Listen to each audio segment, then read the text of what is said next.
সাসপেন্সের জগতে আমাদের এই ছোট্ট প্রতিষ্ঠান সোর্স অফ সাসপেন্স।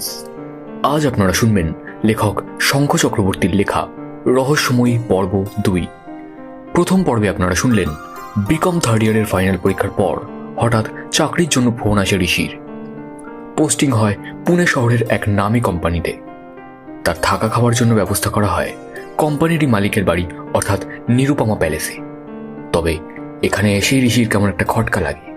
হঠাৎ এত বড় চাকরি, এত টাকা মাইনে, তবে সমস্যা একটাই, তার ধারণা কোম্পানির মালিক অর্থাৎ মোহিনী দেবী তাকে চালনা করার চেষ্টা করছে। এমন সময় এক রাতে নিরুপমা প্যালেসে খুন হয় একজন ভৃত্য। খুনের তদন্ত করতে আসেন এক্স সিআইডি অফিসার সুদীপ বিশ্বাস। এরপর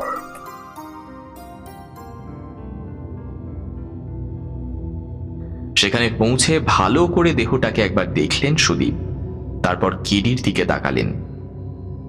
আপনি আপনার কাজ শুরু করে দিন, আমি একটু সবার সাথে কথা বলতে চাই, সেই ব্যবস্থাটা একটু করে দিন। কেডি যাদব কিছুক্ষণের মধ্যেই উৎপলবাবুর সহযোগিতায় বাড়ির বসার ঘরে সুদীপের সকলের সঙ্গে কথা বলার ব্যবস্থা করলেন। সুদীপকে পুলিশের সঙ্গে দেখে অবাক হয়েছিলেন মোহিনী দেবী। সুদীপকে হালকাভাবে নিয়ে তিনি যে ভুল করেছেন তা বেশ বুঝতে পারছিলেন, তাই তিনিই প্রথম কথা বলতে এগিয়ে এলেন। মোহিনী দেবীকে দেখে বসতে বললেন সুদীপ। বসুন। সুদীপের সামনের চেয়ারে বসে মাথা নিচু করে কিছু ভাবছিলেন মোহিনী দেবী। সুদীপের ডাকে সম্বিত ফিরল তার। মোহিনী দেবী। হ্যাঁ বলুন। আপনার বাড়িতে কাজের লোকেরা কি সবাই স্থানীয়? না, গুন্দেও দার্জিলিং আর রামবিলাস বিহারী হলেও কলকাতার ছেলে, বাকিরা স্থানীয়। এর মধ্যে আগে কাউকে চিনতেন? কলকাতায় থাকাকালীন রামবিলাসকে চিনতাম। ও অবশ্য আমাদের থেকে কিছুটা বড় ছিল। আমি ক্লাস 8 থেকে বিএ পর্যন্ত কলকাতাতেই লেখাপড়া করেছি। আপনাদের এত বড় বাড়ি, অথচ গেটের সিকিউরিটি মাত্র 2 জন? না, আসলে 6 জন থাকে, কাল 2 জন ছিল। বাকি 4 জনের মধ্যে 2 জন গত 7 দিন ধরে ছুটি নিয়েছে, আর 2 জন তারা সহোদর। ওদের বাবা কালকে হঠাৎ মারা গেছেন বলে আসেনি। তাহলে একটা কথা অনুমান করা যায় যে কালকে যে সিকিউরিটি কম থাকবে এই খবরটা আততায়ীর কাছেও ছিল, আর আপনার বাড়ির ভেতর থেকেই কেউ এই খবরটা দিয়েছে। মোহিনী দেবী চমকে সুদীপ বিশ্বাসের মুখের দিকে তাকালেন। আচ্ছা মোহিনী, আপনি গ্র্যাজুয়েশন কোথায় করেছেন? কলকাতায়। তাহলে মুম্বাইতে আপনি কবে ছিলেন? আমি কোনোদিনই মুম্বাইতে ছিলাম না। সঠিক বলছেন না। যাই হোক, আপনার মা বেঁচে আছেন? আছেন, টপ ফ্লোরে থাকেন। তার সঙ্গে পরে আমি একবার দেখা করব। আচ্ছা, কলকাতায় কি আপনি আপনার কাকার বাড়িতে থাকতেন? হ্যাঁ, ওখানে থেকেই লেখাপড়া করতাম। তার মানে তখন শিলা দেবীর সঙ্গেই থাকতেন আপনি? হ্যাঁ, কিন্তু এসব কথা এখন অবান্তর। আমার কাকা সুমানি অন্ধকার জগতে হারিয়ে যাচ্ছিলেন, তাই আমার বাবা আমাকে ওখান থেকে নিয়ে চলে আসেন। কাকার সঙ্গেও আমাদের সম্পর্ক ছিন্ন হয়, কিন্তু এসব এখন অতীত। আজকের ঘটনার সঙ্গে এর কোনো যোগাযোগ নেই। আছে। আমি যদি বলি আপনি সবটা সত্যি বলছেন না। আপনার কাকার সঙ্গে সম্পর্ক ছিন্ন হয়ে যাওয়ার কারণ শুধু অন্ধকার জগৎ নয়, আপনি অস্বীকার করতে পারবেন? মোহিনী দেবী এবার উঠে দাঁড়ালেন। আপনার কোনো প্রশ্নের উত্তর দিতে আমি বাধ্য নই। তার চোখ মুখ উত্তেজনায় লাল হয়ে উঠেছিল। সুদীপ এক দৃষ্টে মোহিনী দেবীর মুখের দিকেই তাকিয়েছিলেন। ঠিক আছে, আপনি আসুন, উৎপলবাবুকে পাঠিয়ে দিন। উৎপলবাবু আসার পর সুদীপ মনে মনে কি যেন ভাবলেন, তারপর বললেন, কালকে যে আপনাদের বাড়িতে সিকিউরিটি কম থাকবে এই খবরটা সম্ভবত আততায়ীর কাছে ছিল, এবং সেটা গেছে বাড়ির ভেতর থেকেই। এ বিষয়ে আপনার কাউকে সন্দেহ হয়? না, আসলে গোটা ঘটনায় আমি এমন হতবাক হয়ে গেছি যে কিছু ভাবতে পারছি না। আপনি এখানে কতদিন আছেন? আমার কেরিয়ারের শুরু থেকেই, তা প্রায় ২৬ বছর। মোহিনীর মা আমার আপন মাসি। মোহিনীর বাবা মানে আমার মেসোমশাই আমাকে এখানে চাকরিটা দেন। বাইরের কোনো কোম্পানির কথা না ভেবে নিজের লোকের কাছে চাকরি নিলেন কেন? তখন মেসোমশাই বলেছিলেন ওর ছেলে নেই, তাই ওর পাশে দাঁড়িয়ে আমি কাজ করলে ভালো হয়। আমিও রাজি হয়ে যাই। কিন্তু সম্পত্তির মালিক তো মোহিনী দেবী, তাই না? হ্যাঁ। তার মানে আপনার কাছে যথেষ্ট মোটিভ আছে এই পরিবারের, মোহিনী দেবীর ক্ষতি সাধন করে বা তাকে হত্যা করে তার সম্পত্তি দখল করার। How dare you talking like this? উৎপলবাবুর চোয়াল শক্ত হয়ে উঠল। তখনই কেডি যাদব এসে উৎপলবাবুকে ডাকলেন, আর মিনু এসে দাঁড়ালো। তোমার নাম? মিনু। তুমি এনাদের কে হও? উৎপল মুখার্জি আমার মেসোমশাই। তোমার বাড়ি কোথায়? কলকাতায়, লেক টাউন। আরে তুমি তো আমার পাড়ার মেয়ে, এখানে কি করো? ওপেন স্কুলিংয়ে হায়ার সেকেন্ডারি পড়ি আর এনাদের অফিসে কাজ করি। কি কাজ করো অফিসে? ঋষি বলে একটা ছেলে এই অফিসে নতুন ঢুকেছে, ওর ডেস্কের ফাইলপত্র সব দেখে রাখি। তার মানে তুমি ঋষির পিএ? পিএ হতে যাব কেন, ওর সঙ্গে কাজ করি। ঋষিকে ভালো লাগে? মিনু মাথা নিচু করে ফেলে। ওর অন্য গার্লফ্রেন্ড আছে। মিনু, ধরো ঋষির খুব বিপদ, তখন তুমি কি করবে? মিনু চমকে তাকায়। সত্যি? পরে তোমার সাথে কথা বলবো, তুমি এখন এসো। এরপর ঋষির সঙ্গে অনেকক্ষণ কথা বললেন সুদীপ বিশ্বাস। ঋষি তার কাছে কিছুই লুকোনোর চেষ্টা করল না, তার সঙ্গে যা যা ঘটেছে সব কিছু বলল একে একে। ঋষি চলে যাওয়ার পর টুবাই এবং টুবাইয়ের মায়ের সঙ্গে কথা বললেন সুদীপ। টুবাইয়ের ঋষির ওপর বেশ রাগ। তার বক্তব্য, মোহিনী দেবী কেন তাকে না নিয়ে তার জায়গায় ঋষির মতো একটা আউটসাইডারকে জায়গা করে দিয়েছেন। এটা তো অন্যায়। নিজের বাবার ওপরও তার রাগ বেশ স্পষ্ট। এদের পর এলো গুন্দেও আর রামবিলাস। গুন্দেও বড় ভালো মানুষ।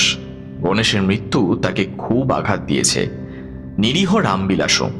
তারা দুজনেই জানালো তাদের এখানে নিয়ে এসেছেন উৎপলবাবু, যদিও রামবিলাস গুন্দেওর থেকে পুরনো।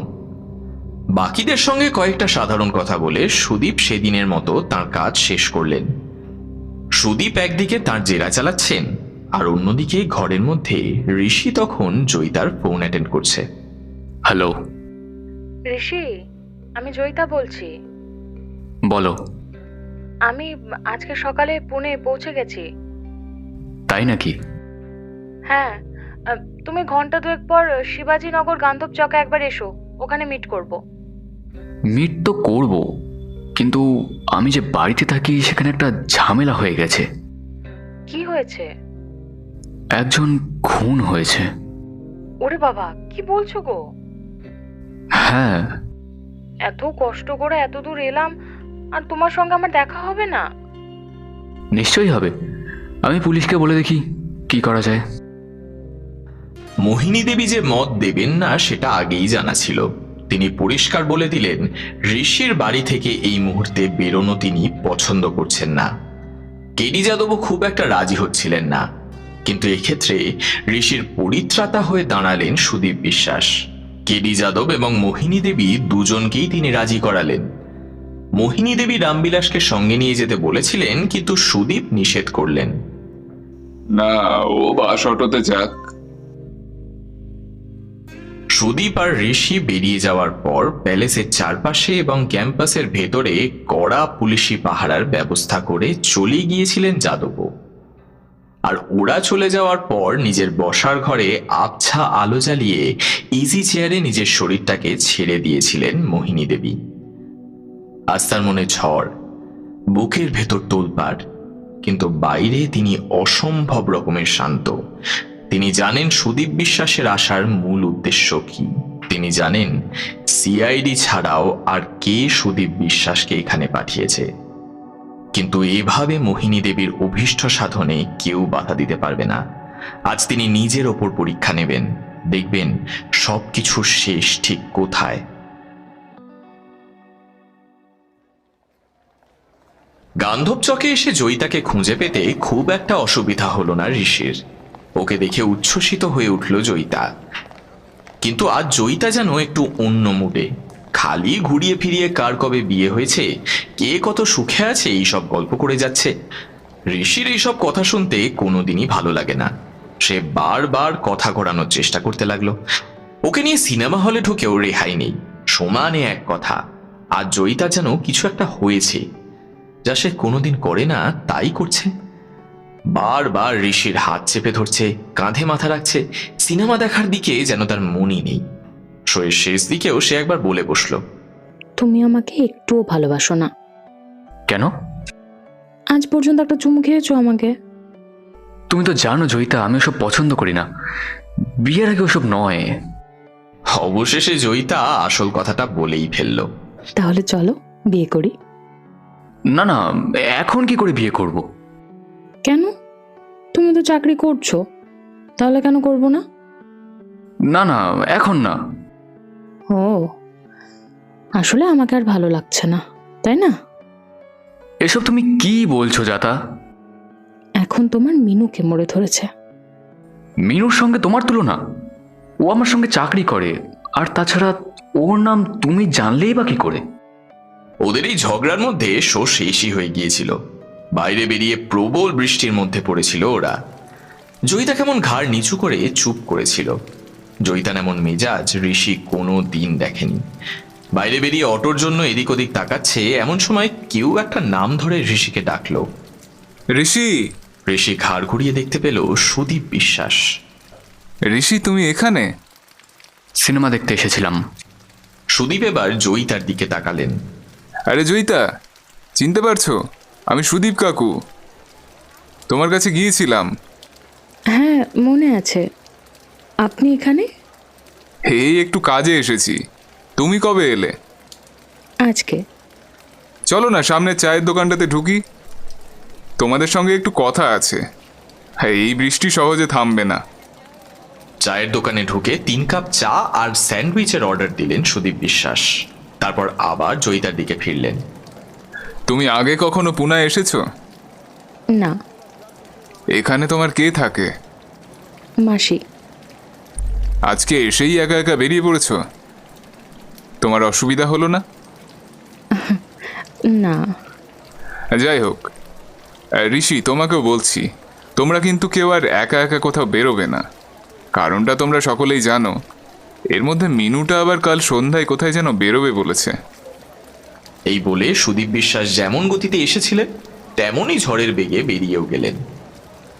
সুদীপ চলে যাওয়ার পর ঋষি জয়িতার দিকে তাকালো। তুমি ওকে চেনো?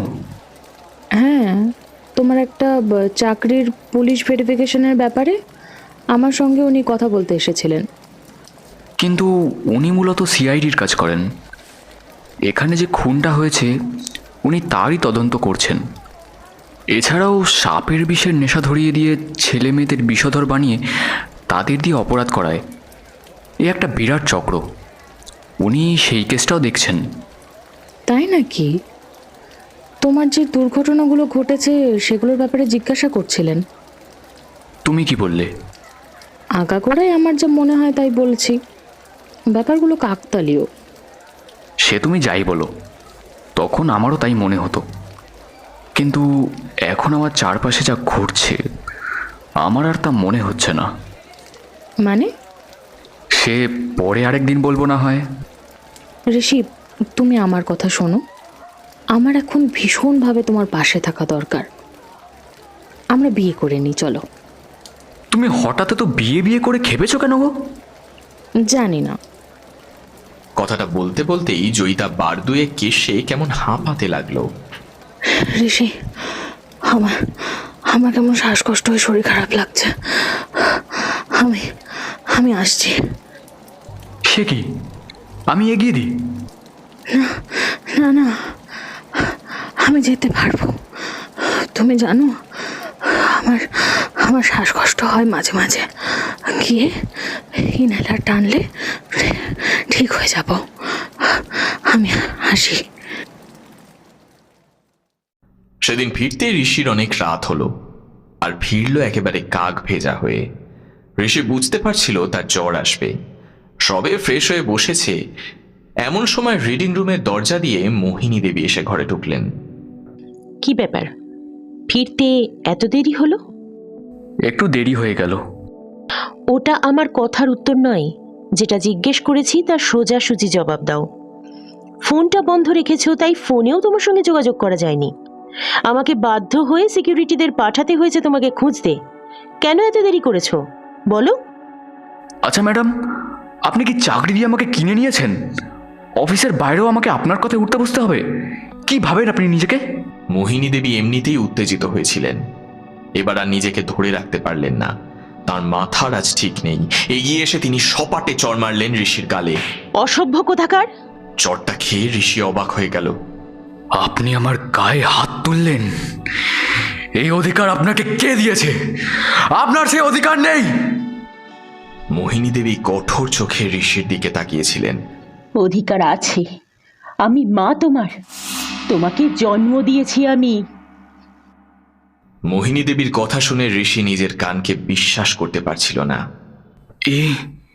এ আপনি কি বলছেন? তুমি ঠিকই শুনেছ। জুই আমারই ডাক নাম, এবং আমি মরিনি, বেঁচে আছি। আজ সব কথা বলবো তোমাকে।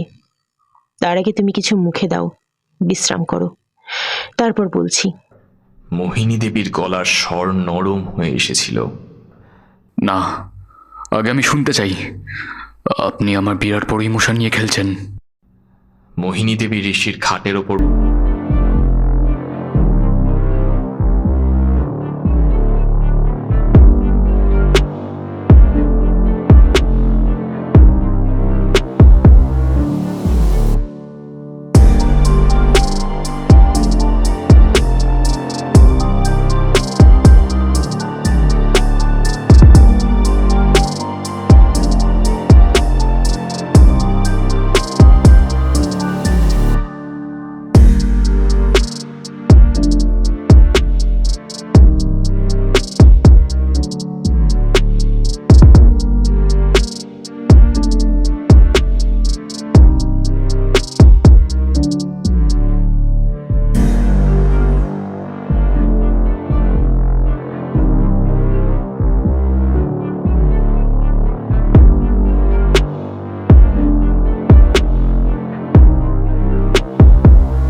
আমাদের সেই অভিসন্ধিও ধরে ফেলেন এবং পুনায় আমাকে বোতলবন্দি করে ফেলেন। আমি জয়দীপের সঙ্গে যোগাযোগ করতে ব্যর্থ হই। আমার লেখাপড়া সব কিছুর ব্যবস্থা আমার বাবা মানে তোমার দাদু এখানে এমন ঘেরাটোপের মধ্যে করেছিলেন যে আমার বেরোনোর ক্ষমতা হয়নি। কিন্তু আমিও আমার বাবার মেয়ে ছিলাম। আমি জেদ ধরেছিলাম যে বিয়ে করলে জয়দীপকেই করব, নতুবা কাউকেই নয়। আমি আমার বাবার একটি মাত্র সন্তান। আমার সেই জেদের কাছে বাবা হার মানলেন। তারপর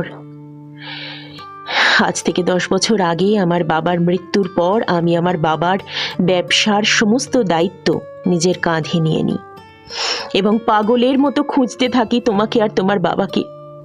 কিন্তু বিশ্বাস করো, কোথাও খুঁজে পাইনি।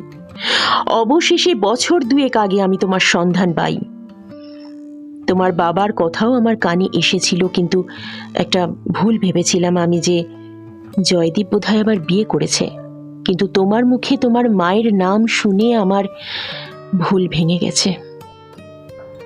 ঋষি এতক্ষণ চুপ করে মোহিনী দেবীর কথা শুনছিল। এবার বলল, কিন্তু কি প্রমাণ আছে আপনি সত্যি বলছেন? তোর বাবাকে আমার সামনে এসে দাঁড়িয়ে বলতে বল যে আমি তোর মা নই। দেখ না, দেখ সে কি বলে। আপনার কথা যদি সত্যি হয় ম্যাডাম, তাহলে আমি বাবাকে বাধ্য করব আপনাকে বিয়ে করতে। আমি অবৈধ সন্তান হিসেবে থাকবো না। আর বাবা কালকে আসছে। মোহিনী দেবীর চোখ এবার চকচক করে উঠল। তোর বাবা কালকে আসছে? হ্যাঁ। আবার কেমন হঠাৎ বিষণ্ণ হয়ে গেলেন মোহিনী দেবী। তার সঙ্গে আমার ঝগড়া আছে, সে আমার কাছ থেকে তোকে কেড়ে নেবে বলে ডিটেকটিভ লাগিয়েছে, পুলিশ লাগিয়েছে, কিন্তু তোর ওপর যে সবচেয়ে বেশি অধিকার আমার, সোনা। আমি তোর ছোটবেলায় তোকে কোলে নিয়ে খেলা করতে পারিনি, তোর আদো আদো কথা শুনতে পারিনি, তোকে বুকের দুধ খাওয়াতে পারিনি, ওষুধ খেয়ে বুকের দুধ শুকিয়েছি। এতগুলো বছর সবার চোখের আড়ালে আমি কেঁদেছি। আজ আজ তোকে যখন খুঁজে পেয়েছি, আমি তোকে ছাড়বো না, আমি তোকে কিছুতেই ছাড়বো না। এত ব্যক্তিত্বময়ী একজন মহিলা ঋষির সামনে পুরো ভেঙে পড়েছিলেন। তার চোখ দিয়ে জল গড়িয়ে পড়ছিল। ঋষির হঠাৎ কি হলো, ও এবার মোহিনী দেবীকে জড়িয়ে ধরল। কেঁদো না মা, শুধু একবার বাবার কথাটা শুনে নি, তারপর আমি নিজেই আর এখান থেকে যাব না, বাবাকেও যেতে দেব না। আর তুমি কষ্ট পেও না। বাবা যে পুলিশ লাগিয়েছে এটাই আমি জানতাম না, তবে মনে হয় তার কারণ তুমি নও। আমাকে মেরে ফেলার চেষ্টা করছে কেউ অনেক দিন থেকেই, পুলিশ লাগানোর কারণ বোধ হয় সেটাই। মোহিনী দেবী শিউরে উঠলেন। তার মানে এগুলো আমাকে বলিসনি কেন? তোর কিছু হলে আমি যে আর বাঁচবো না বাবা। তুই আজ থেকে আমার ঘরে শুবি। ঠিক আছে মা, তবে তুমি দেখো আমার কিচ্ছু হবে না। তুমি রয়েছো, বাবা রয়েছে, আর সবার উপরে রয়েছে ভগবান। কাল বাবা এলে সব কথা শুনেই আমি তোমাদের বিয়ে দেব। মোহিনী দেবী নিজেকে সামলে নিয়েছিলেন এতক্ষণে। সেই ভালো, এবার তুই আর তোর বাবা মিলে সব সামলা, আমি শুধু তোদের নিয়ে থাকবো। হঠাৎ মোহিনী দেবী নড়ে চড়ে বসলেন। হে কি, তোর গায়ে তো জ্বর? হ্যাঁ, মাথাটাও ব্যথা করছে। সেই রাতে মায়ের পাশে বসে রুটি, চিকেন আর স্যালাড দিয়ে রাতের খাওয়া সেরে জীবনে প্রথমবার তার মায়ের পাশে শুলো ঋষি। শুয়ে শুয়ে অনেক গল্প করলো তারা। তারপর একসময় বলল, মা, তুমি মিনুকে কেন আমার সঙ্গে দিয়েছো? সবাই হাসে। কর্পোরেট দুনিয়া যে অন্য ধরনের জায়গা, শোনা। সেখানে বিভিন্ন ধরনের মেয়ে আছে।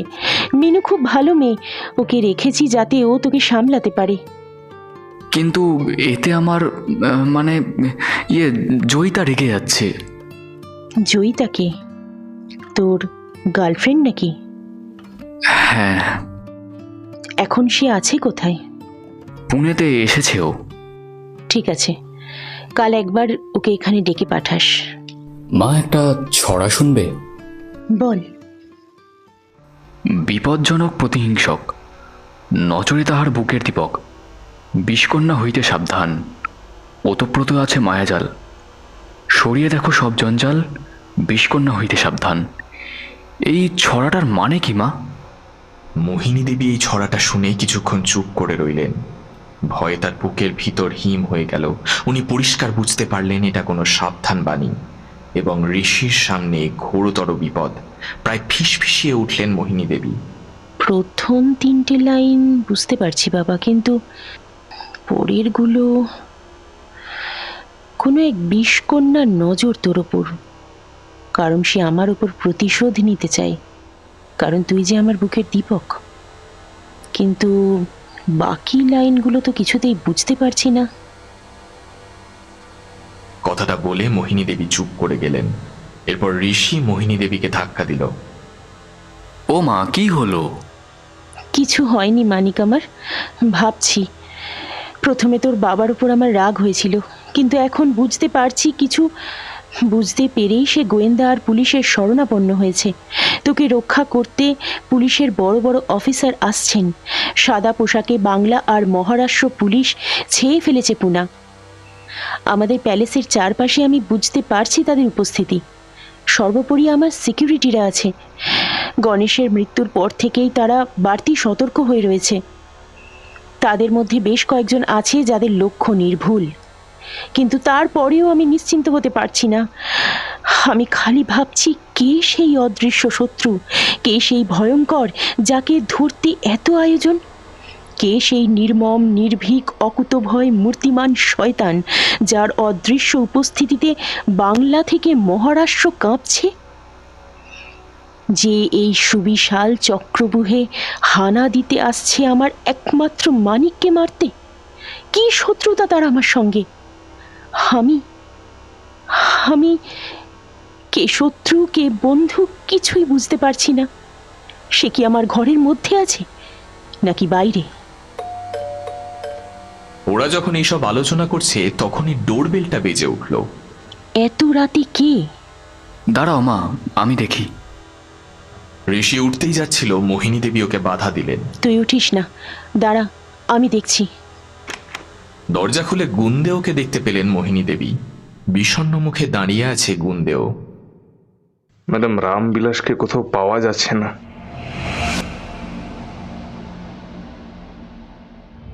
রাতের বেলা সিকিউরিটিদের বলে তার ঘরে শুতে গিয়েছিল রামবিলাস।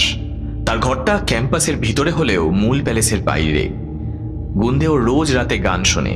রামবিলাস ঘরে চলে যাওয়ার কিছুক্ষণ পর গুন্দেও একটা ভজনের ক্যাসেট আনতে রামবিলাসের ঘরে যায়। গিয়ে দেখে ঘরের দরজা হাট করে খোলা। রামবিলাস কোথাও নেই। রামবিলাস বাথরুমে গিয়েছে ভেবে গুন্দেও সেখানেই অপেক্ষা করতে থাকে এবং সেখানেই আচমকা ঘুমিয়ে পড়ে। তার ঘুম ভাঙে ঘন্টাখানেক পর। জেগে উঠে সে দেখে রামবিলাস তখনও ফেরেনি। তখন গুন্দেও বাধ্য হয়ে সিকিউরিটিদের ডাকে। তারপর ক্যাম্পাসের ভেতর এবং বাইরে তন্ন তন্ন করে খুঁজেও রামবিলাসের দেখা মেলেনি। পরপর এমন দুটো ঘটনায় বাড়ি শুদ্ধ সকলেই বিচলিত হয়ে পড়ল। পুলিশ ছেয়ে গেল গোটা বাড়ি। সুদীপ বিশ্বাস এলেন, আর তার প্রায় সাথে সাথেই এলেন জয়দীপ সান্যাল। আজ থেকে প্রায় 18 বছর আগে এ বাড়িতে তিনি এসেছিলেন মোহিনী দেবীকে খুঁজতে।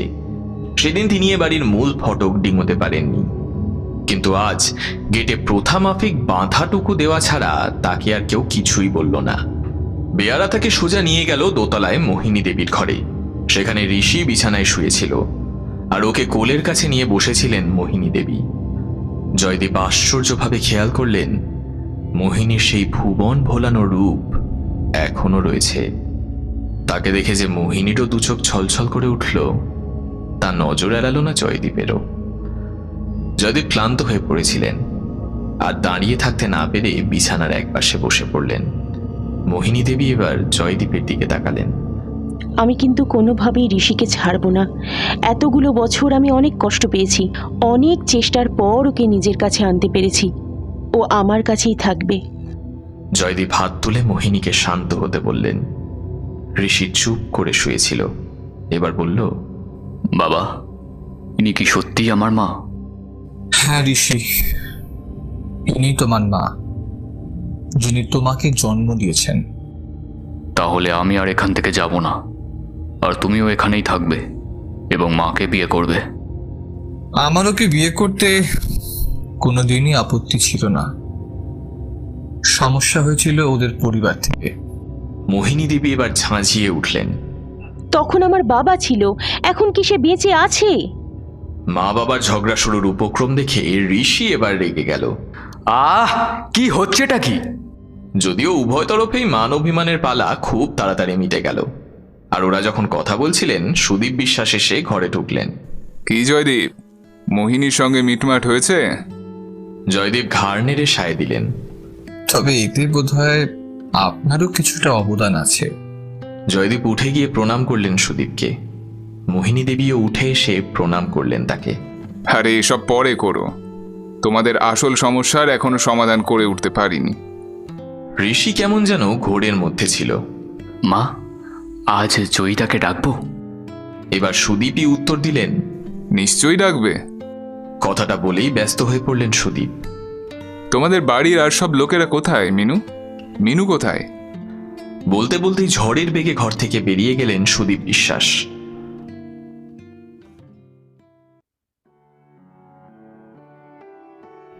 জয়িতাকে ফোন করে ডেকেছিল ঋষি।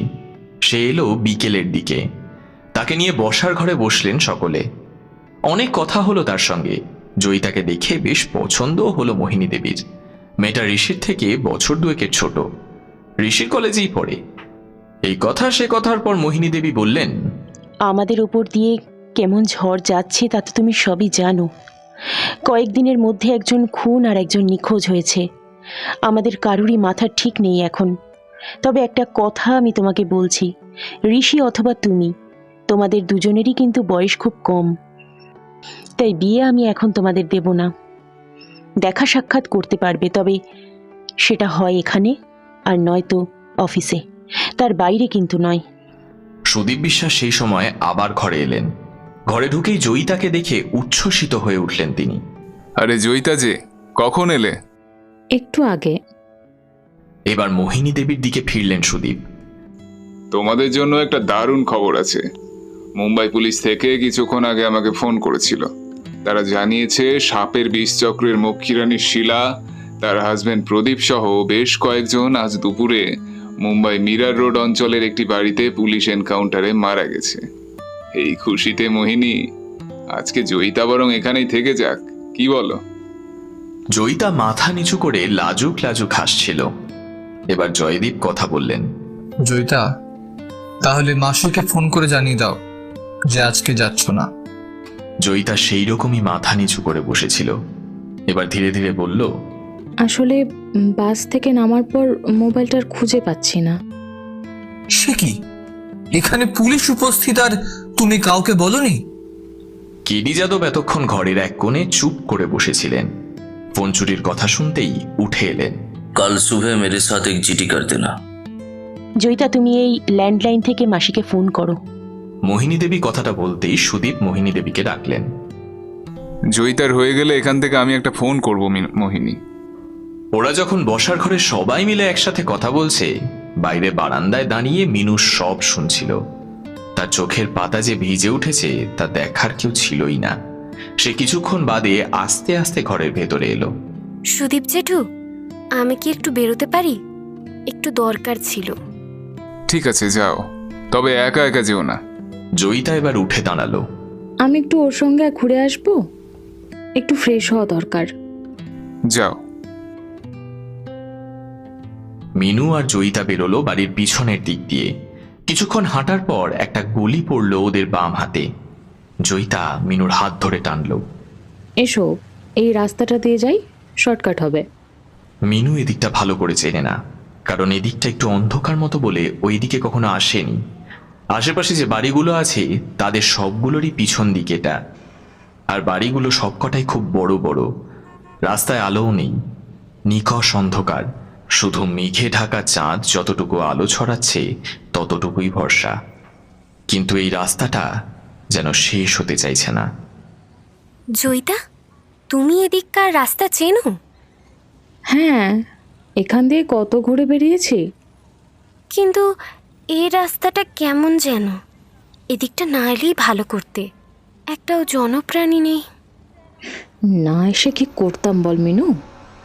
এখানে ছাড়া তোকে খুন করার আর তো কোনো জায়গা খুঁজে পেলাম না।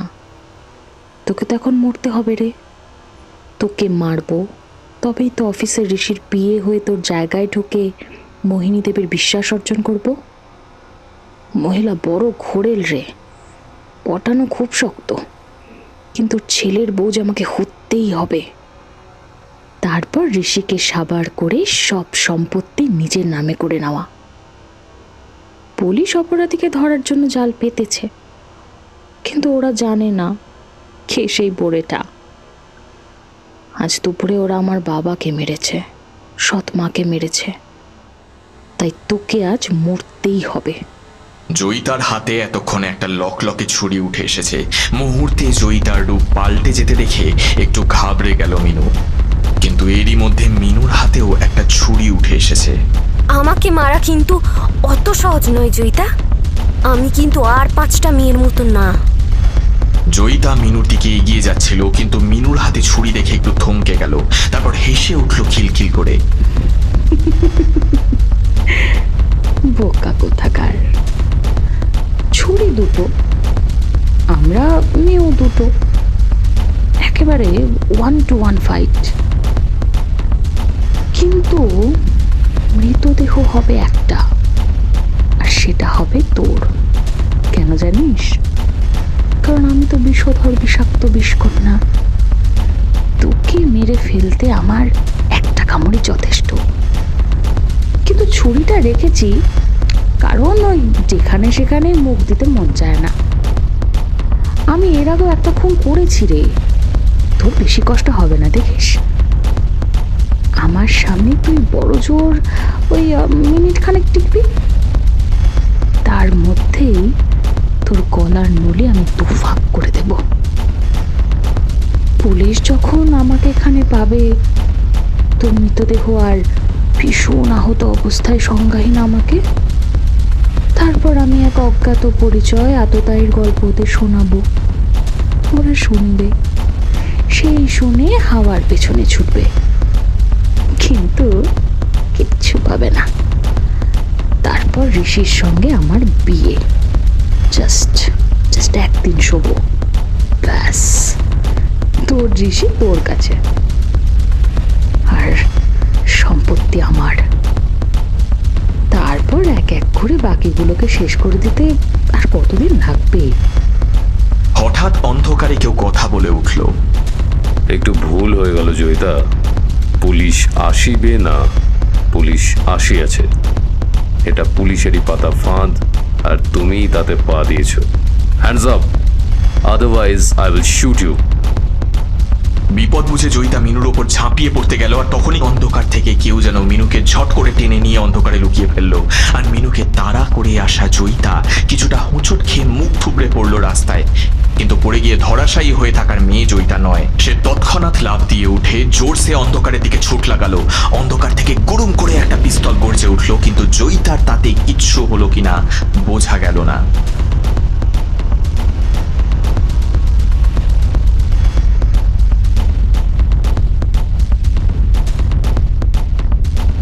ঘর অন্ধকার করে শুয়েছিল ঋষি। বাইরেও অন্ধকার ভালোই নেমেছে, ঘরে এখন আর কেউ নেই। হঠাৎ জয়িতা এসে ঘরে ঢুকলো। ঋষি, তোমার ঠোঁটে একটা চুমু খাবো, দেবে? অনেক কষ্ট করে তোমার ঘর পর্যন্ত এসেছি গো, কেউ আসতেই দিতে চায় না, দাও না একটা চুমু। খাটে শুয়েই ঋষি জয়িতাকে আহ্বান করলো। জয়িতা সবে ঋষির দিকে এগোতে যাবে, এমন সময় একটা রোগা পটকা লোক মিনুকে নিয়ে ঘরে এসে ঢুকলো। ঋষি সাবধান, ওর চুমুতে যে তুমি মরে যাবে। ও একটা বিষ কন্যা, একটু আগেই গুন্ডে ওকে আহত করে এসেছে ভীষণভাবে। কথাটা বলতে বলতেই জ্বলে উঠল ঘরের আলো। ঘরে ঢুকলেন সুদীপ বিশ্বাস, আর জয়িতা ওদের দেখেই ঋষির ঘরের গড়াধীন জানলা দিয়ে লাফ দিল নিচে। আর রোগা পটকা লোকটা ছুটে গিয়ে ফায়ার করলো জয়িতাকে লক্ষ্য করে। নিচ থেকে একটা মরণ আর্তনাদ শোনা গেল। ফায়ার করেই লোকটা ফিরে এলো ঋষির কাছে।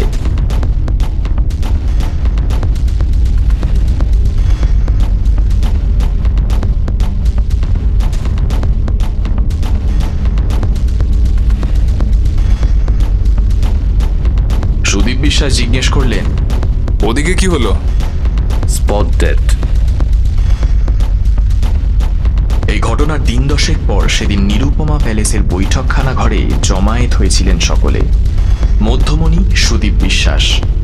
এই 10 দিন ঋষির ওপর মনোযোগ ছিল সকলের, কারণ জয়িতার স্বরূপ জানার পরও তাকে হারানোর ট্রমা তখনও পুরোপুরি কাটিয়ে উঠতে পারেনি ঋষি। এই কদিন মোহিনী দেবী সব সময় ঋষির পাশে থেকেছেন, ওরফে টিএন রায়, মিনু ওরফে টেংরি। ঋষির জন্য সে যেভাবে জীবনের ঝুঁকি নিয়েছে কলকাতা মুগ্ধ করেছে সকলকে। ঋষির আশেপাশে থেকেছেন জয়দীপও। নাতির জন্য বহুদিন বাদে নিচে নেমেছেন মোহিনী দেবীর মা অনুরাধা। চারিদিকে নিজের লোক পেয়ে ঋষিও চেষ্টা করছে আবার স্বাভাবিক হতে।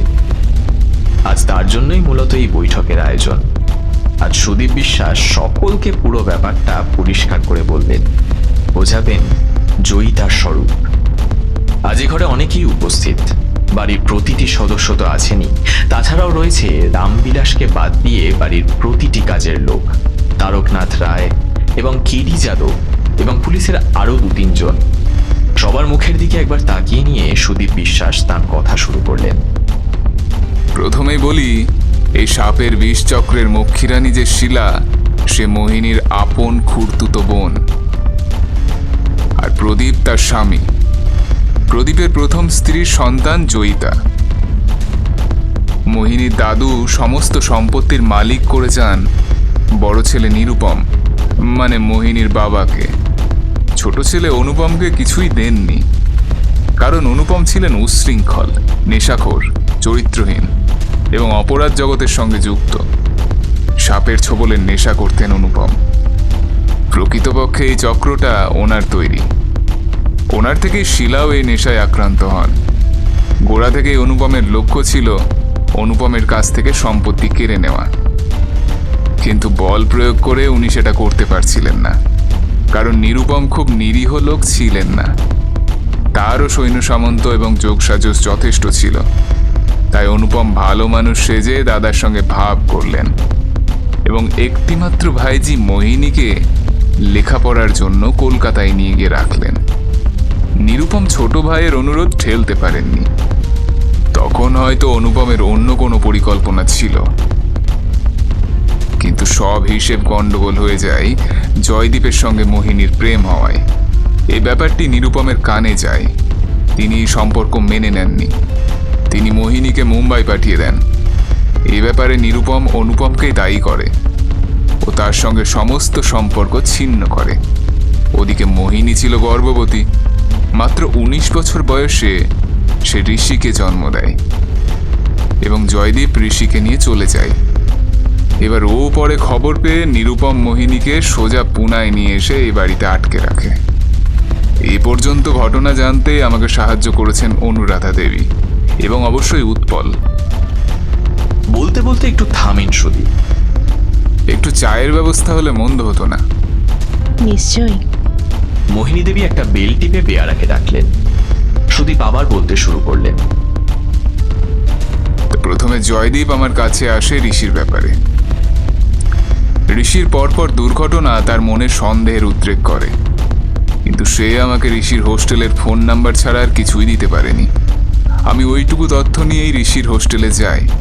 সেখান থেকে খবর নিয়ে ঋষির বন্ধুদের এবং জয়িতাকে খুঁজে বের করি। ওদের সকলের সাথে কথা বলে আমি সত্যিই তেমন কিছু পাইনি। শুধু একটা খটকা ছিল, ঋষি কখন কোথায় যাবে বা যাচ্ছে সেটা আগে থেকেই আততায়ী জেনে যাচ্ছে কিভাবে। ওদিকে সাপের বিষ চক্রের কাজকর্ম কলকাতা এবং উত্তর পূর্ব ভারতে প্রবল হয়ে ওঠে। সিআইডি থেকে আমাকে তদন্তভার দেওয়া হয়। কলকাতায় বেশ কয়েকটা খুনও হয়, যাতে এ ধরনের নেশাখোরদের যুক্ত থাকার প্রমাণ মেলে। এদিকে মোহিনী খুঁজতে খুঁজতে ঋষির সন্ধান পেয়ে যায় এবং চাকরি দেওয়ার নাম করে তাকে পুনায় নিয়ে আসে। শিলা এবং প্রদীপের মাথায় আকাশ ভেঙে পড়ে, কারণ কলকাতায় তারা যেটা করতে পারে সেটা পুনায় তাদের পক্ষে করা সম্ভব নয়। ওরা চেয়েছিল ঋষিকে মেরে দিয়ে মোহিনীকে উত্তরাধিকারহীন করে দিতে। এছাড়া ছেলের মৃত্যুতে মোহিনী মানসিকভাবে ভেঙে পড়বে, সেটা তাদের অজানা ছিল না। শিলার উদ্দেশ্য ছিল মোহিনীকে মানে নিরুপমের পরিবারের উপর প্রতিশোধ নেওয়া এবং তাদের সম্পত্তি দখল করা। এর জন্য তারা জয়িতাকে ব্যবহার করে, যাকে শিলা আর প্রদীপ ছোট থেকেই বিষকন্যা করে তৈরি করেছিল। ঋষির গতিবিধির সমস্ত খবর ওদের দিত জয়িতা। জয়িতাকে দিয়েও ওরা ঋষিকে খুন করাতে পারত। তবে সম্ভবত প্রদীপ জয়িতাকে কোনো খুনের মামলায় জড়াতে চায়নি। ইতিমধ্যে পুলিশ ইলিয়াস বলে একজন সাপ বিষ চক্রের পান্ডাকে গ্রেপ্তার করে। তার কাছ থেকে বিবরণ নিয়ে পুলিশের আর্টিস্ট যে স্কেচ করে সেটা আমি জয়দীপকে দেখাই এবং কাকতালীয়ভাবে জয়দীপ শিলাকে শনাক্ত করে। তারপর আমি বিশদে খবর নিয়ে জয়িতা সমেত ওদের আসল পরিচয় জানতে পারি। আরও একটা কাজ আমাকে করতে হয়। ঋষির রক্ষণাবেক্ষণের জন্য সিআইডি থেকে তারকনাথ রায় মানে টোংরিকে এখানে পাঠাতে হয়। টেংরি একটা ছড়ার মাধ্যমে ঋষিকে সতর্ক করে দেওয়ার চেষ্টা করে, তবে ঋষি সম্ভবত সেটার মানে বোঝেনি। চা এবং তার সাথে ঘরে তৈরি সিঙ্গারা এসে গিয়েছিল। সুদীপ সিঙ্গারাতে কামড় দিয়ে চায়ে চুমুক দিয়ে বললেন, আহ, সুপার। ঋষি আমাকে ছড়াটা শুনিয়েছিল, কিন্তু আমি শেষ 3টে লাইনের মানে বুঝতে পারিনি। তবে ঋষিকে যে কেউ মারতে চায় এটা আমি বুঝেছিলাম। শেষ 3টে লাইনে মায়াজাল আর বিষকন্যা বলে জয়িতাকে বোঝানো হয়েছে। যাই হোক, ঋষির পুনায় এসে চাকরি জয়েন করা আর সেখানে মিনুর উপস্থিতি শিলা আর প্রদীপকে ভাবিয়ে তুলল। ওরা পুনায় ঋষির উপর একবার হামলা করালো। সেদিন টেংরি সামনে ছিল। তার বাইক রাইডাররা ধরা পড়ে যায়। কিরকম ছেলে দেখুন, আমাকে বলেনি কথাটা। তখন কি আমি জানতাম তুমি আমার মা? এবার থেকে আর মাকে কিছু লুকিও না। যাই হোক, ওরা তড়িঘড়ি জয়িতাকে পুনায় পাঠায়। এবারে পরিকল্পনা ছিল যেভাবেই হোক জয়িতার সঙ্গে ঋষির বিয়ে দিয়ে সম্পত্তি ঋষির নামে করিয়ে নেওয়া। সম্পত্তি ঋষির নামে হয়ে গেলেই জয়িতা ঋষির সঙ্গে মুক্ত শারীরিক সম্পর্ক করত, যার ফল হতো ঋষির মৃত্যু, আর সম্পত্তি হয়ে যেত জয়িতার। অন্তত শেষ দিন জয়িতা মিনুকে যা বলেছে তার থেকে আমার সেটাই বিশ্বাস। এবারই সব খবর ওদের দিত রামবিলাস, এবং তার জন্য মোটা টাকা সে নিত। রামবিলাসকে আমার প্রথম সন্দেহ হয় যখন ও বলে উৎপল ওকে এখানে এনেছে, কিন্তু মোহিনী আমাকে বলেছিল যে কলকাতায় থাকতেই ওরা রামবিলাসকে চিনত। তার মানে শিলাকে রামবিলাস চিনত, কিন্তু কথাটা রামবিলাস চেপে যায়। গণেশের মৃত্যুর দিন সম্ভবত রামবিলাসই ওদের খবর দিয়েছিল যে ওই দিন সিকিউরিটি কম থাকবে। গণেশকে খুন করে ওরা মূলত মোহিনীদের ভয় দেখাতে চেয়েছিল। সে কাজে ওরা আংশিক সফলও হয়, কিন্তু পুলিশের সক্রিয় উপস্থিতিতে বাড়ির বাসিন্দাদের মনোবল ভাঙতে দেয়নি। তারপর জয়িতাকে ফাঁদ পেতে ডেকে আনি।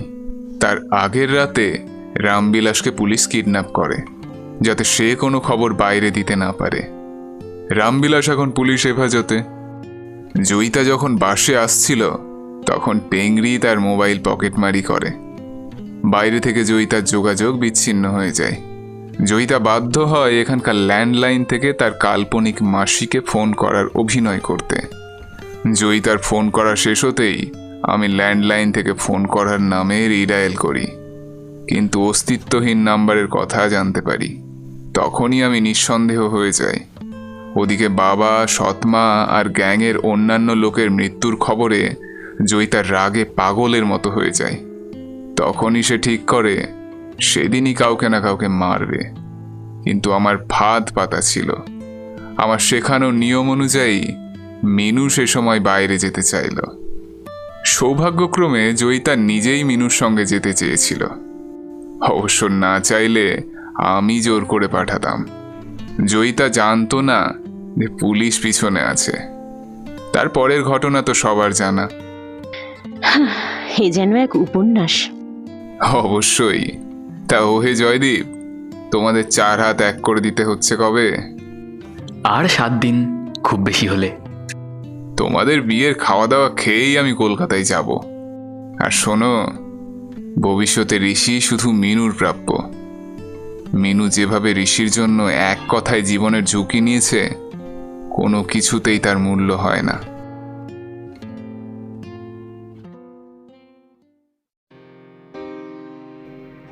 এতক্ষণ আপনারা শুনছিলেন লেখক শঙ্খ চক্রবর্তীর কলমে রহস্যময় গল্প পাঠে অভিরূপ, ধ্রুব মল্লিকের চরিত্রে শুভদীপ ঘোষ, মোহিনীর চরিত্রে ঝিনুক চ্যাটার্জি, উৎপল মুখার্জি ও কেডি যাদবের চরিত্রে অর্ণব বেরা, টুকাই ও গুন্ডের চরিত্রে শুভজিৎ মাইতি, টেংরি ও দোকানদারের চরিত্রে সৌম্যজিৎ মৈত্র, সুদীপ বিশ্বাসের চরিত্রে অমিত সরকার, জয়িতার চরিত্রে তৃষা ভট্টাচার্য, মিনুর চরিত্রে অঙ্কিতা, রাজেন্দ্র সিং ও সিকিউরিটির চরিত্রে প্রীতম, জয়দীপের চরিত্রে অর্চিষ্মান বণিক, স্ক্রিপ্টিং মৃত্তিকা, শব্দ সংযোজন সায়ক চ্যাটার্জি, আবহ পরিকল্পনা ও নির্মাণ পল্লব পাড়িয়া, প্রচ্ছদ সায়ন ও দেবদূত, ডিরেকশন মোশন ও ঋষির চরিত্রে শুভম, প্রযোজনা টিম সোর্স অফ সাসপেন্স।